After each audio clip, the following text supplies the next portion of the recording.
Before the first shot, there was the fog. It lay heavy over the hedgerows of Normandy, wrapping stone walls and orchard fences in a damp, muffled hush. A chapel stood on a rocky crown above the town of Mortain Saint Michel's little spire, pointing skyward, and beside it, hidden among gorse and broken trees, a ring of American soldiers stared into milk-white nothing. They could not see the enemy. They could hear him, clanking steel, low idling engines, the hush of armored columns moving in a world reduced to 20 yards. Down in the town, horses stamped and a baker's early fire struggled to catch. Beyond the far hills, sheep turned their heads all at once, as if nature itself had sensed a change in the weather. In the west, the sea breathed beyond fields already chewed by tracks. A month earlier, the beaches had been new.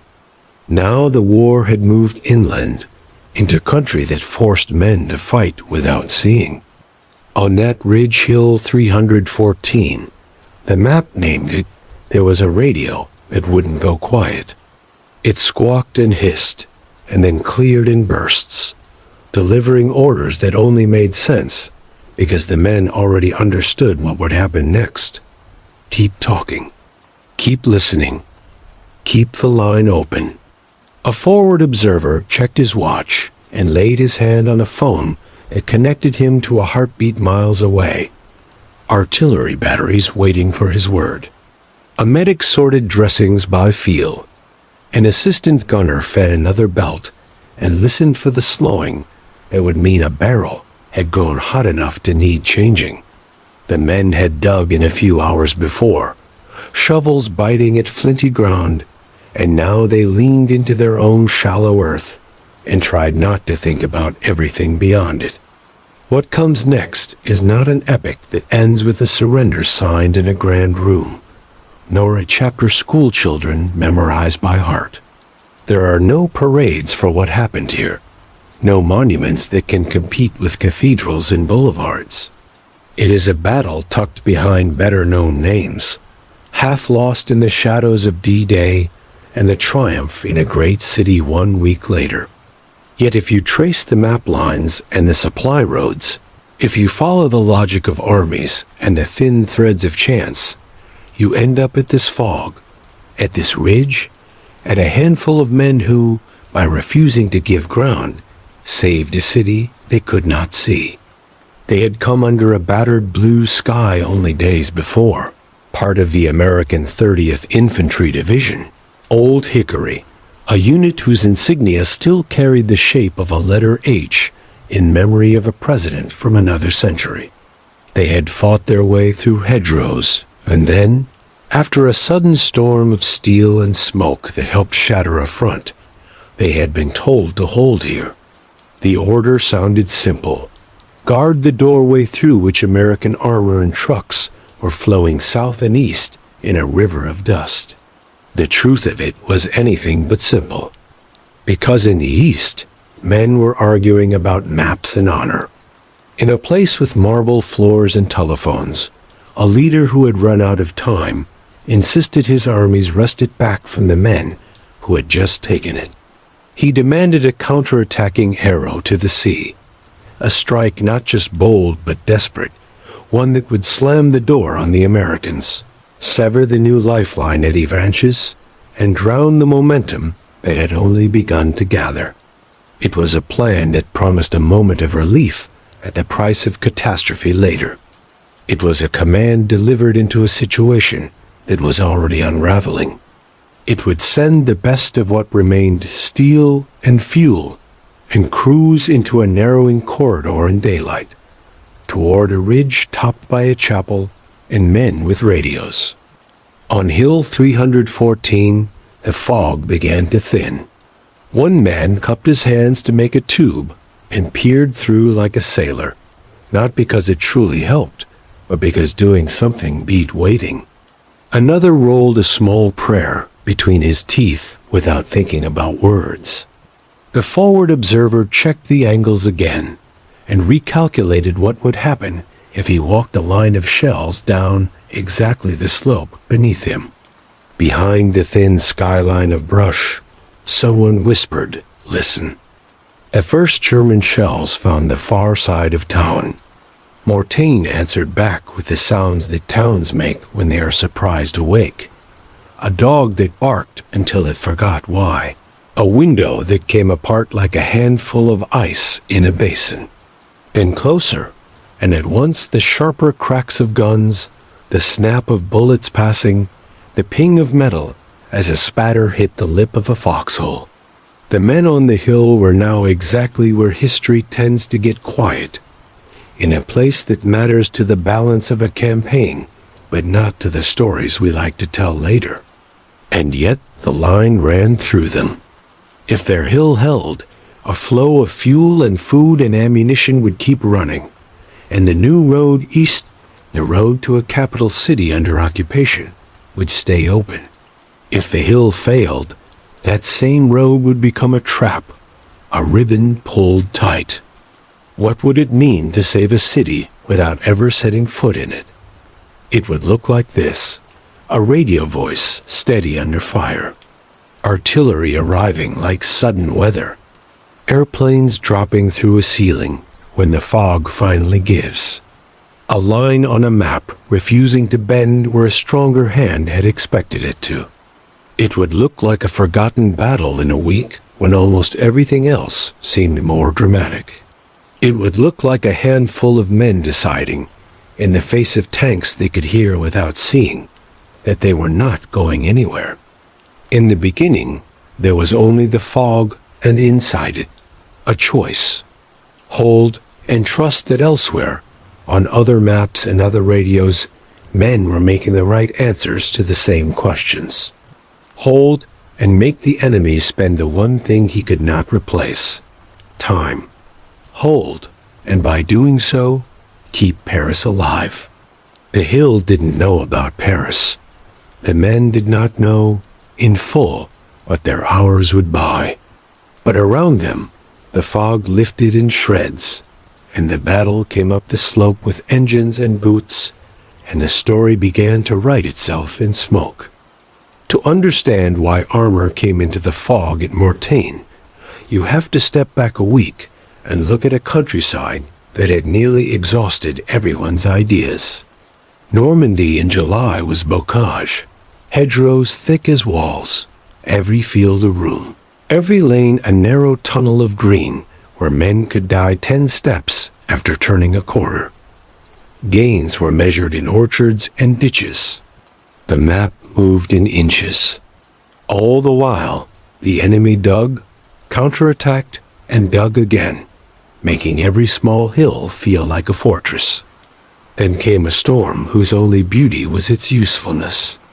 At the end of July, with the ground baked and the roads powdered, American bombers tore the top off the German line west of St. Blaise.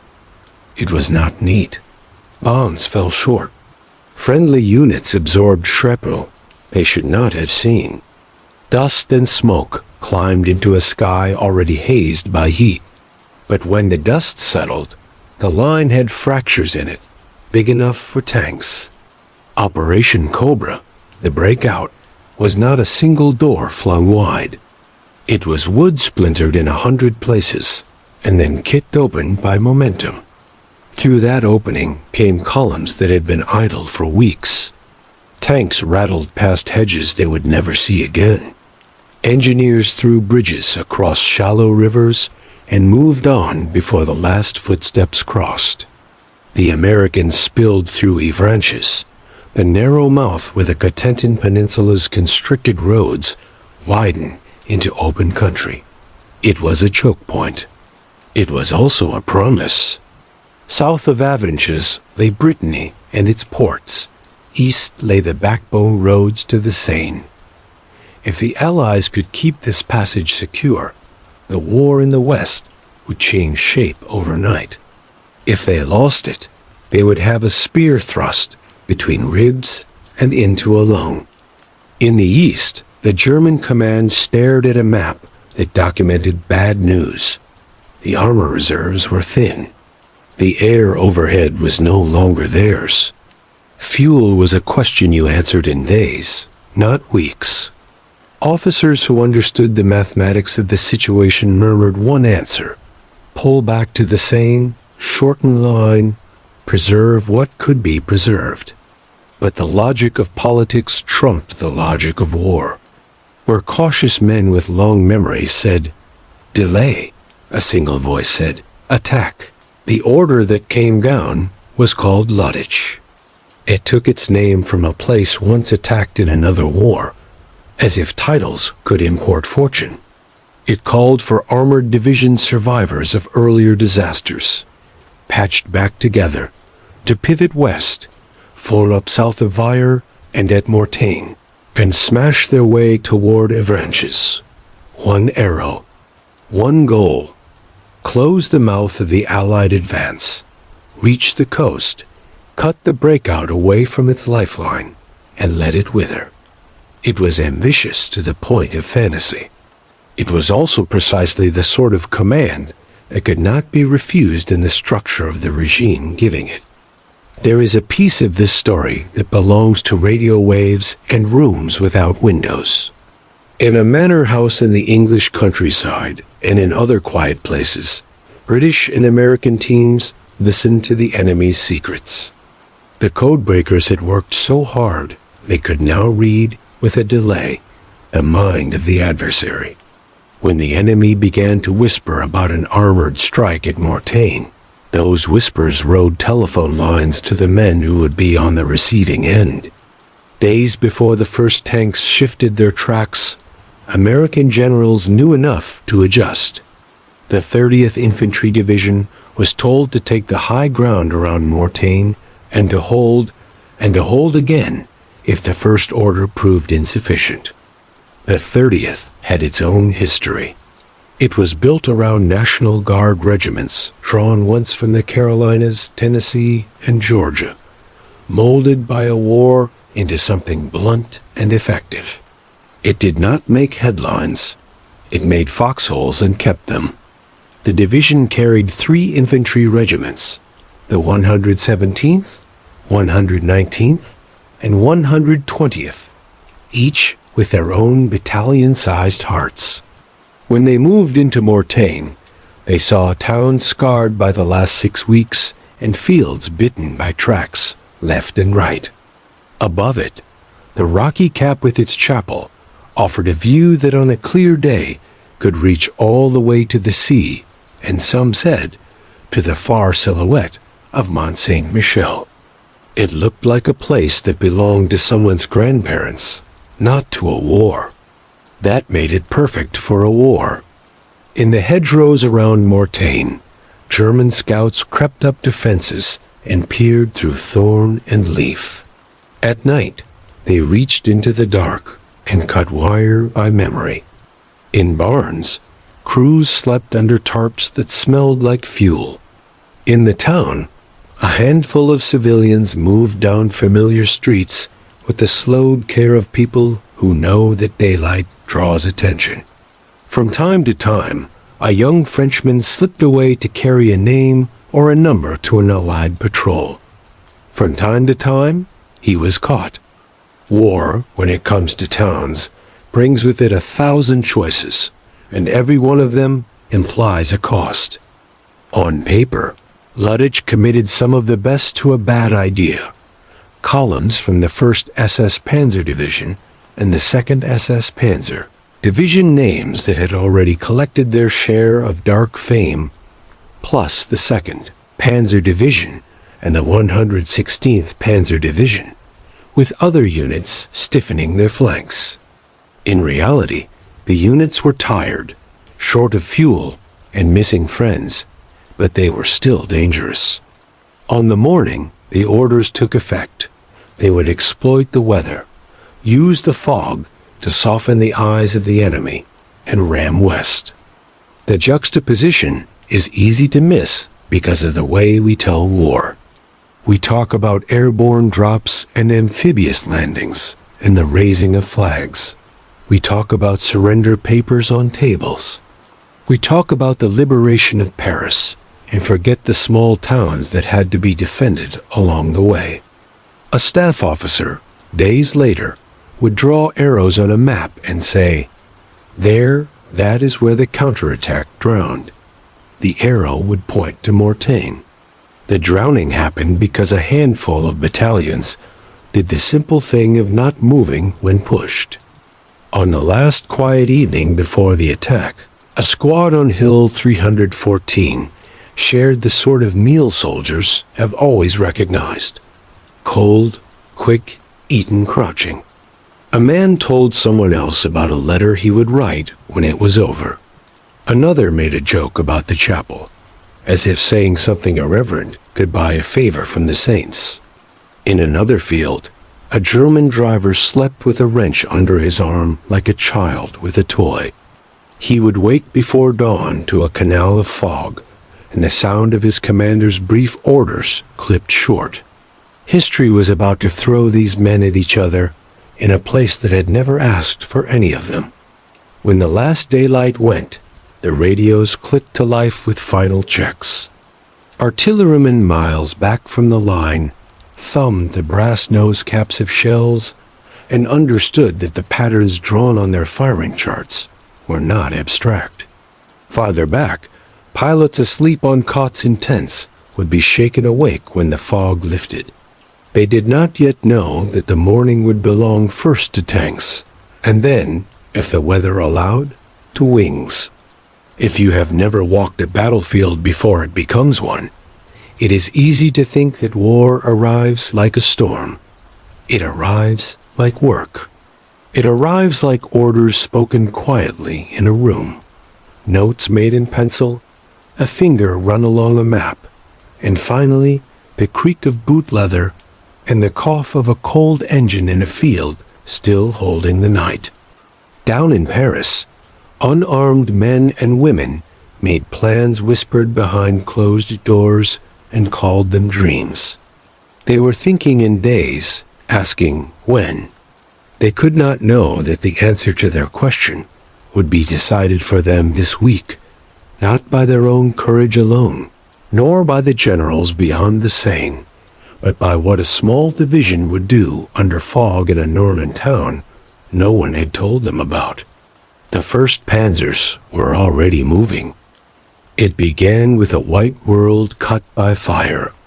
At 4 a.m. on the 7th of August, engines in low gear groaned up the roads east of Mortain.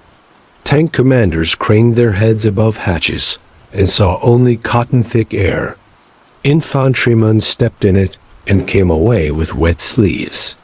The fog magnified sound and suppressed sight, which is to say it favored the bold or the blind. The Germans had chosen their moment well. In the village of St. Barthélemy, a patrol from the 117th Infantry reported movement as imprecise as breathing. Then glass exploded outward and tracer stitched the mist. The 1st American battalions hit by the attack felt it as pressure on their flanks, a squeeze that became a shove. Anti-tank gunners swiveled by ear, sighted on muzzle flashes, and fired. Somewhere an M10 from a tank destroyer battalion lurched forward in second gear until its commander could make out a shape across the road, called halt, and cracked off a round that ticked the vehicle back like a horse. In moments like these, survival depended on drill, and drill depended on the ability to ignore everything except the next step. On Hill 314, they heard it before they saw it. The forward observer squinted, not because squinting helps you see through fog, because he needed to will distance into focus. He could follow the sound of engines, like a blind man follows a river.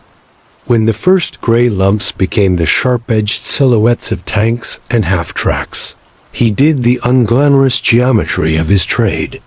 He called in a line of fire, adjusted, called again, then walked the shells in a sinuous curve around the base of the hill. For the infantryman beside him, who could not see past 50 paces, the landscape reappeared obeying the strange grammar of artillery. First a bloom of smoke and dirt, and then a faint undulation in the mist that meant metal had flinched. The Germans came on. They pushed past St. Barthélemy, threatening to split the American regiments before daylight could help. In Mortain itself, a tank nosed into a square and slewed to face a street that had never been wide enough for two. Civilians ran on instinct down cellars, behind doors, up narrow stairways that felt safer because they were familiar. A woman flattened her child under her with the practiced movement of a mother who had heard guns before. Down the hill, a German officer studying his map found his fingers shaking and told them, almost politely, to stop. In places, the fog saved lives. Without air, the German columns were spared the eyes above that had learned to find them and pick them apart. On the roads, they moved with the confidence of men who were once great at this work and remembered what it felt like. They reached farther west than anyone wanted to admit that first morning. In other places, the fog killed. A tank took a corner too fast and slid into a ditch it couldn't climb out of. Two half-tracks bumped and locked, and the men inside spilled out swearing. A squad that followed the wrong sunless sense of direction ended up lengthening its own march by miles, arriving where they had started with the humiliation that only exhaustion can turn into anger. On Hill 314, the men tightened their perimeter as if pulling a belt. Lines of sight cleared yard by yard as the fog tore. Now, a machine gun team could see shapes moving below the tree line. Now, a bazooka could be pointed at an angle there was more hope than confidence. The forward observer spoke in a voice he could trust, because he had trained it to be neutral. He gave a grid, paused, listened, corrected. The next burst landed close. He gave another, closer. He did this until he could feel the pattern settling into a net. The net would hold because artillery could do what few other weapons in that moment could: impose order on chaos. Bring it in. Someone told him when the Germans reached the lower slope, and he did not argue. Shells fell onto earth he could touch with his eyes. He was asking the men around him to accept that math could save them. By late morning on the first day, the fog had thinned into a ceiling that a pilot could test. At a forward strip miles back, ground crew yanked chocks and yelled at a pilot with a scarf crooked under his helmet. The pilot throttled up, felt the vibration through his thighs, and committed to a takeoff that would be a climb into uncertainty. Above Mortain, the clouds patched and opened like old cloth. A first P-47 rolled and dived, and then pulled up again, unwilling to trust shapes in a world not yet painted in sun. Then he saw it, columns strung along lanes, clusters of vehicles huddled at hedgerow corners, the logic of a counterattack visible at last. He pressed the mic switch and spoke words that tied the sky to the ground. I have you. Mark your positions. On rooftops and in open fields, American soldiers unfurled panels and smoked rockets the color of a dull grapefruit to mark themselves. Near the hilltop, a soldier held a smoke grenade for 2 extra seconds to get it exactly right and burned the layer of skin from his palm that he would discover only later. The first rockets from the thunderbolts streaked into the clutter of vehicles gathered to push through town. Then came bombs, heavy enough to blot out a small section of the world when they landed. Claims made later in victory would be exuberant. In the moment, the important thing was not the count. It was the pause. Tanks halted and tried to hide. Infantry, who had been moving on orders, now moved on fear. A counterattack that depended on rhythm to work began to stutter. Back on Hill 314, thirsty men passed canteens like a slow prayer.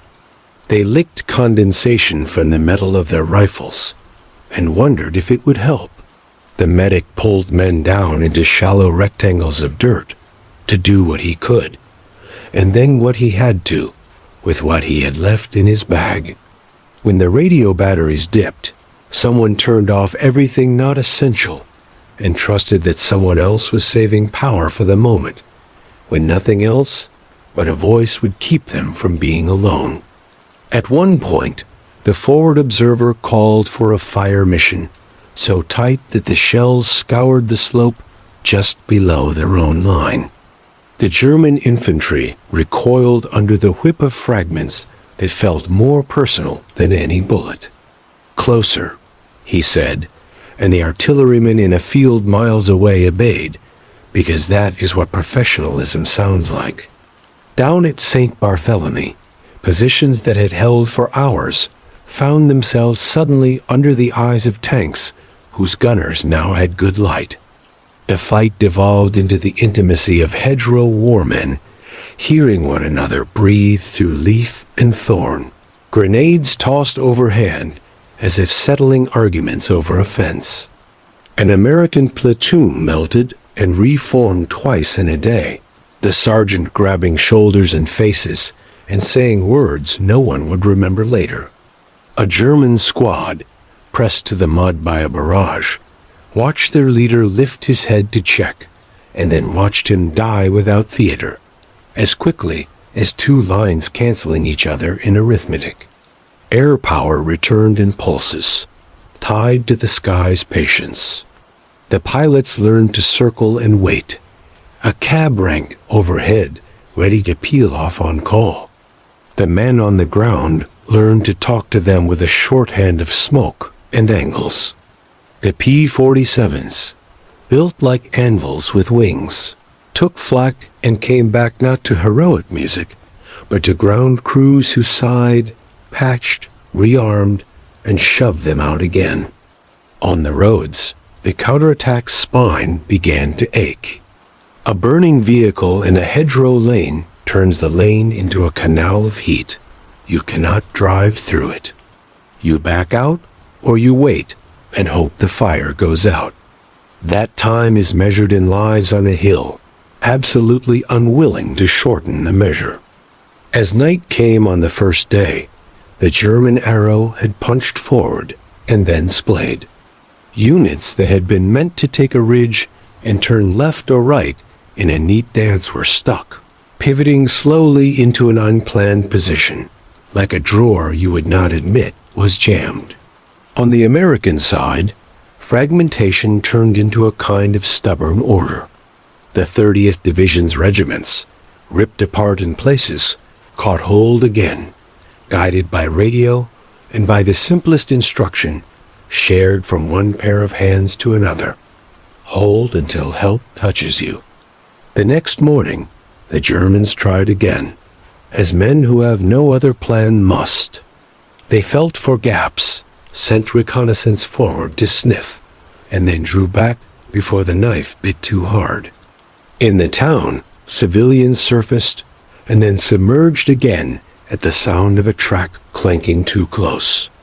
A French priest walked between doorways, knowing that each crossing of the street might be his last useful act. He carried messages for neither side and both, which is to say, he carried hope and risked everything. On the hill, the water was gone. Men traded half-melted candy with the intensity of diplomats.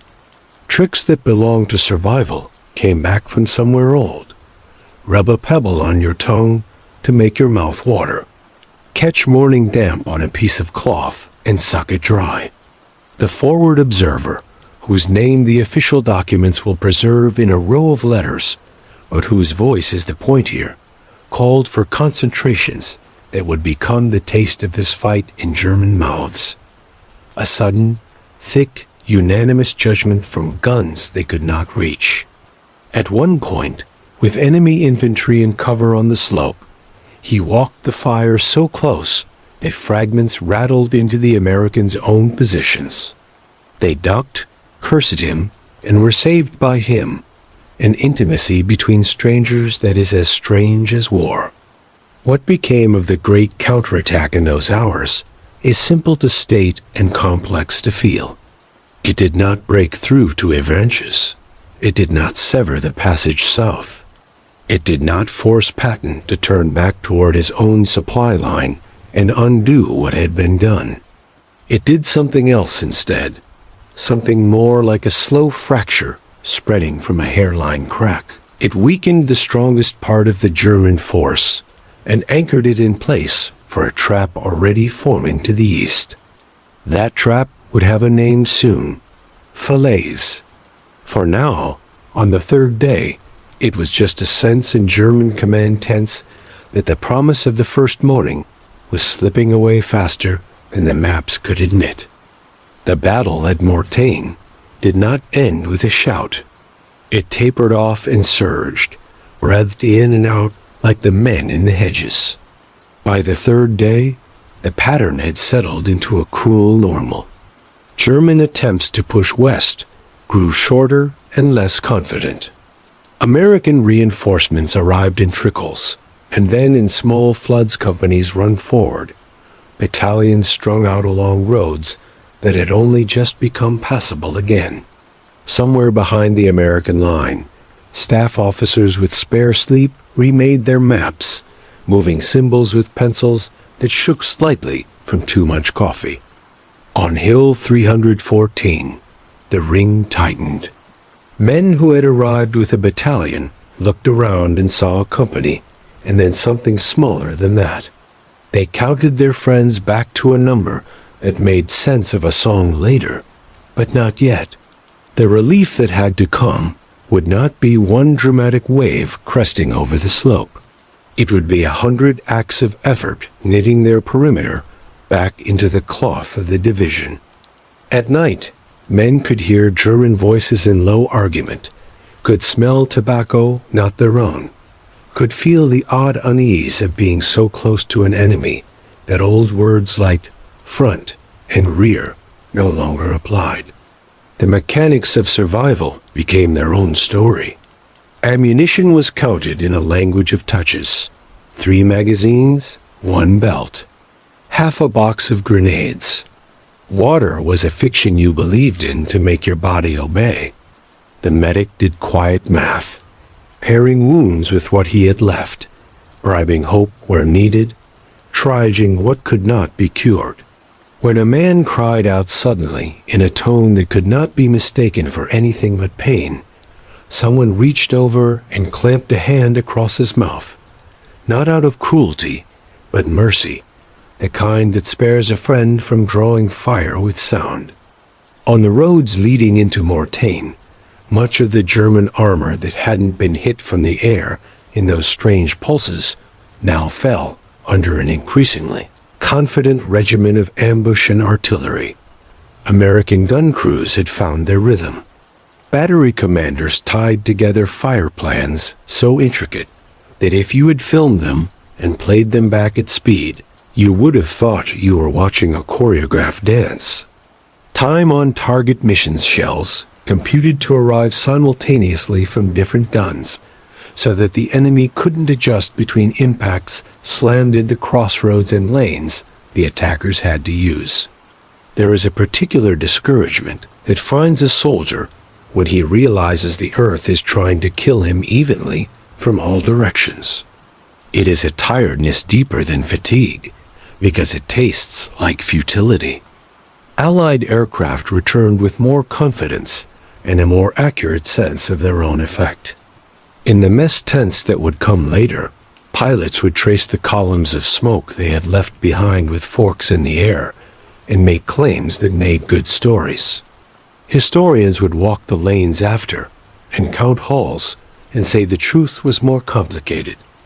Many of the tanks were disabled by ground fire, by breakdowns, by the sheer, indifferent entropy that creeps into machines pushed past design. Both versions can be true at once. What the pilots did in those days at Mortain was apply a pressure that could not be ignored. They made daylight feel dangerous. They kept the counterattack from breathing in a full lung, On the German side, the fresh, white paper of the plan had already smudged with the grease of reality. Fuel became a negotiation. A commander sent a courier with an empty jerrycan on a motorcycle to bargain at a depot with someone who could not see his rank through the dust on his collar. Maps grew old in hours. Reconnaissance reports contradicted orders given in the morning. One division radioed for help to a regiment that itself was already engaged on a flank it had not meant to occupy. The mind of an army began to split, a little one side still pursuing the original intent, the other side improvising to avoid immediate loss. Back in the high places where decisions ripple out into violence, the Allied reaction to Mortain had already moved beyond the defense. Ultra, the soft word for signal intelligence that was anything but soft, had given Bradley and his corps commanders what they had needed to be ready. Now the counterstroke was bigger than any single arrow. To the east, the British and Canadians pressed south from Caen through a landscape that would have exhausted anyone. They were slow, deliberate, and underappreciated by men who wanted speed above all else. Their pressure held German armor in place. To the south and west, Patton's Third Army flowed into the open country it loved, swallowing miles and towns under arches of dust. The Mortain counterattack, meant to cut that flow, had become instead a bottleneck for the men who had launched it. And then, one afternoon, 3 days after the start, relief reached the hill. It did not arrive as cavalry arresting a movie. It arrived as a squad, then another, then a line of men who could not believe the faces they saw still had names they recognized. The defenders who stood up to greet them did a body's checklist without meaning to: teeth, tongue, arms, legs. They handed over positions that had been their world and found that they could not let go quite yet. On the hilltop, the chapel still stood, small and stubborn. The view, cleared by wind and fatigue, reached farther than any man could take in. Far to the west, on a different day, you could see a monastery on an island. Today, the island was clouds. It is tempting to stop the story here on a crest, with relief arriving and a counterattack blunted. That would be a half-truth. The full truth requires looking east to the trap that was closing around the very forces that had been used at Mortain. The Falaise pocket, named for the town near its hinge, was not a neat circle. It was a jaw closing with teeth, broken and askew, but closing nonetheless. Pressed by the British, Canadians, and Poles from the north, and by Americans from the south and west, German units began to pour into a narrowing gap between Schrun, Chambois, and Mont Ormel, where Polish soldiers who had already traveled too far in this war set themselves and refused to be moved. The same men who had been promised a cut to the sea now fought to escape it. Many did. Many did not. Tanks burned on roads dug into chalk. Horses died where they were yoked, pulling guns that would never turn and fire again. The sky filled with the kind of black thread smoke makes when it has a lot of oil to eat. Mortain mattered to that trap because it fixed in place the men who otherwise might have been used to hinge it open. If the counterattack had truly reached Avranches, if it had done what it set out to do, Patton would have had to turn. The jaw would have loosened. The pressure would have shifted. Instead, the hours the Hill 314 and the hedgerows bought made the trap's geometry possible. When the pocket finally collapsed and the retreat east became a rout in places, the road to the Seine opened at last, and with it, the path to a city that had already begun to stir. In Paris, news traveled in pieces. Rumors wore boots. Those who had been waiting for a moment of truth heard that the Germans were falling back. that their headquarters were moving, that the great men in town were glancing more often at the clocks and the doors. On the 19th of August, the city rose. Policemen took stations they had been ordered to avoid for years. Firemen ran ladders for reasons other than bombs. Workers built barricades in the old style, as if the 19th century could lend a hand to the 20th. Church bells rang for signals, and for the thing people need most when they are risking their lives: confirmation that they are together. Outside the city, American columns felt the pull like gravity. The 4th Infantry Division turned their vehicles along roads narrowed by years of occupation and the sudden sprawl of celebration. The French 2nd Armored Division, under Leclerc, carrying within it a promise of a return too long delayed, drove like a memory becoming present. On the 24th and into the 25th of August, the city was not saved in the way battles save. It was embraced, and it embraced back. The German commander, a man whose orders had run in another direction only days before, chose not to make a ruin of the place he had been told to hold. He surrendered. Flags came out of hiding. Names painted over in gray were peeled back to reveal letters that belonged to the city itself. The speed of it, the romance of it, the images that came from it would fix Paris in the world's eye. Mortain did not ask to be thanked for that. It did not demand a line in the communiques that would be read aloud far away. The men who fought there could claim the simple truth that without their hours, clocks elsewhere would have moved differently. This is how wars are won, not by single days, though we remember those, but by a web of days that change the shape of what is possible. In that web, a foggy hill and a counterattack that failed mattered more than anyone telling this story would have guessed sitting under a hedgerow on the first morning. There is a reason some battles slide into the quiet while others echo for generations. Scale matters. Pictures matter. Stories need faces and scenes a camera can love. A beach at dawn, a city lit at night, a flag raised over ruins. These are images that burn themselves onto memory's wall. A hedge-choked ridge in a small town, in fog, with men hidden behind a low stone wall and a radio hissing. It resists the poster. But if you stand on Hill 314 now, the chapel's still there and the wind doing its work. The view tells a story you can feel. The ground falls away toward Mortain in wrinkles of green. Fields are squared off by hedgerows that have grown back into themselves after a century. On a clear day, you can indeed pick out far distances. The chapel's stone is pitted, and if you run your hand along it, you will feel the texture of weather and time. Somewhere beneath your boots, metal sleeps that someone meant to throw away and never did. If you close your eyes, you can almost convince yourself that the sound you hear is not a truck on a distant road, but the churn of something armored turning a corner it can't quite make. The men who fought here took home memories that came out years later as half-sentences. There was a priest, one would say, and stop. The water, another would begin, and then talk instead about a watch he had kept, whose numbers he trusted even when nobody was around to tell him what they meant.